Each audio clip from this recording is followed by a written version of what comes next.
السلام علیکم ناظرین کرام، مقام ابراہیم کی دعا آپ بھی پڑھ لیجئے۔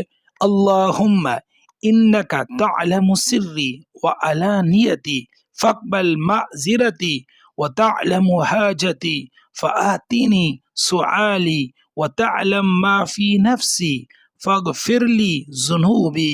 اللہم انی اسألک ایمانا يباشر قلبي ويقينا صادقا حتى أعلم أنه لا يصيبني إلا ما كتبت لي وردا منك بما قسمت لي أنت ولي في الدنيا والآخرة توفني مسلما وألحقني بالصالحين اللهم لا تدع لنا في مقامنا هذا ذنبا إلا غفرته ولا هما إلا فرجته ولا حاجة إلا قضيتها ويسرتها فيسر أمورنا واشرح صدورنا ونفر قلوبنا واختم بالصالحات أعمالنا اللهم توفنا مسلمين وألحقنا بالصالحين غير خزايا ولا مفتونين آمین یا رب العالمین۔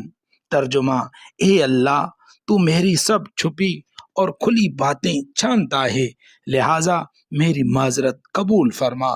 تو میری حاجت کو جانتا ہے، لہٰذا میری خواہش کو پورا کر، اور تو میرے دل میں چھپی باتوں کو جانتا ہے، لہٰذا اے اللہ میرے گناہوں کو معاف فرما۔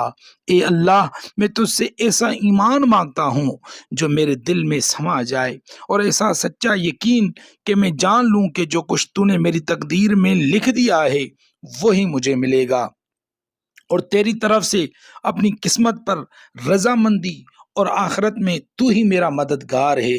مجھے اسلام کی حالت میں وفات دے اور نیک لوگوں کے زمرے میں شامل فرما۔ اے اللہ، اس مقدس مقام کی حاضری کے موقع پر ہمارا کوئی گناہ بغیر معاف کیے نہ چھوڑنا، اور کوئی پریشانی دور کیے بغیر نہ چھوڑنا، اور کوئی ضرورت پوری کیے بغیر، سہل کیے بغیر نہ چھوڑنا۔ سو تو ہمارے تمام کام آسان کر دے، ہمارے سینوں کو کھول دے، ہمارے دلوں کو روشن کر دے، ہمارے اعمال کو نیکیوں کے ساتھ ختم فرما۔ اے اللہ، ہمیں اسلام کی حالت میں موت دے اور ہمیں نیک لوگوں میں شامل فرما، نہ ہم رسوا ہوں اور نہ آزمائش میں پڑیں۔ آمین یا رب العالمین۔